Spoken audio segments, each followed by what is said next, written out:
Well, the talking points appear to have gone out. Look at this. Look at these highlights. You spend just 5 minutes when you'll see the passion the president has for this country. We spent 4.5 hours at the White House on Thursday and 3 hours later that evening working through the final details, and we're very, very close. He invited me to come with him on Air Force One to the game, but I said, Mr. President, I got to go home to North Louisiana and pick up the family first, and I'll meet you at the game. Secure the border, no tax on tips, and these other big priorities that the people elected the president to do is where the math and the hard work comes in. He's fulfilling all of our campaign promises. What about the substance of it? Well, the substance is what the American people demand and deserve. This idea, all the controversy about Elon Musk helping us out, they're going through to find efficiencies. America is the last great superpower. We are the good guys. We are the biggest humanitarians on the planet, the most benevolent nation that has ever been in history, and we do some good things. I'm super thrilled that Secretary of State Rubio has been actively going out and negotiating, taking people home. If the president came to you and said, "You're my DHS secretary, do you think I should get rid of FEMA?"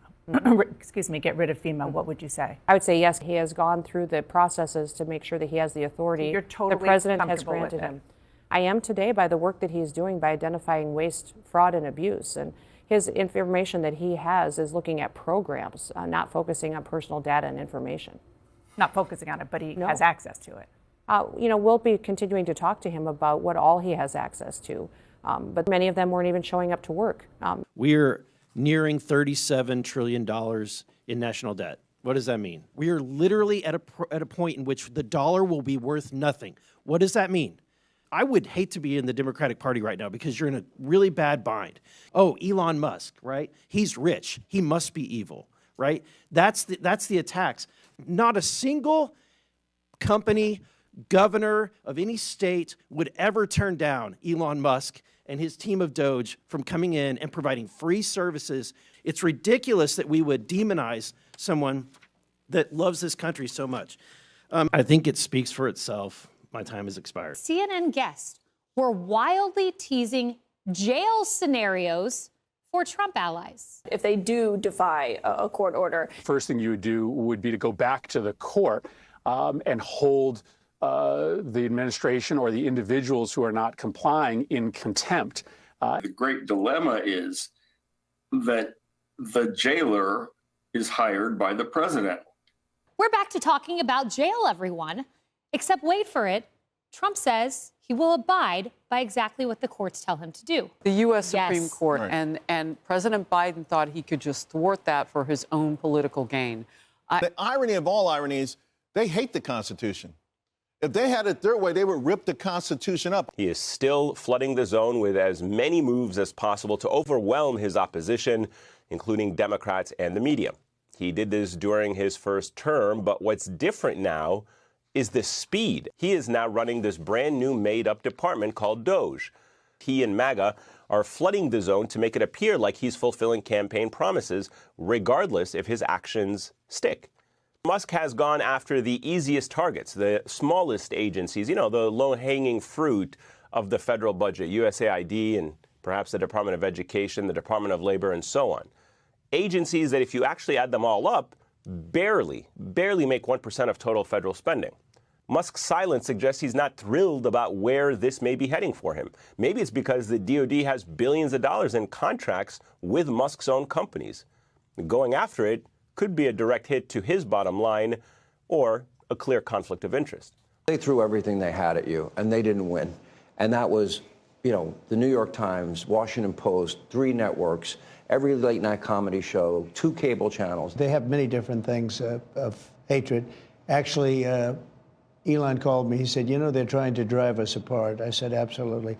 They said, we have breaking news. I used to think they were good at it. They're actually bad at it, because if they were good at it, I'd never be president. Just 3 weeks into his second term. Our CBS poll finds that a majority of Americans, 53%, approve of the job he's doing. That's a better approval number than he ever reached during his first term in the White House. He is doing, in the eyes of the public, what he said he would do in the campaign. There's political value in that. In fact, 70% of people say he's doing what he promised. That's whether they approve of him or not. The idea of the U.S. taking over Gaza is not seen as a good idea. Something he floated at a press conference this past week. He did, but it also gives you a little insight into how people are processing Donald Trump and what he does. People are still sensitive to price increases. A lot of them report the prices haven't gone down. Remember that Donald Trump won the election on inflation, and that was a big reason. And what we find now is 2/3 of people saying that they don't think the administration is focused enough on lowering prices. And that stands out as one of those big gaps. This so-called DOGE, Department of Government Efficiency. Yeah. We're all kind of learning what it is. What do people think of it? Well, exactly on that point. We're all sort of learning this. Bobby is going to lead a great national mission to make America healthy again, and he's going to do it. I think he's going to do things that will really make us very proud of this day. Bobby created a nationwide movement made up of millions and millions of mothers and fathers and young people and concerned citizens of every background who want to end. He's absolutely committed to getting dangerous chemicals out of our environment and out of our food supply and getting the American people the facts. Something is wrong, and that's why immediately after Bobby is sworn in, I will be signing an executive order establishing the President's Commission to make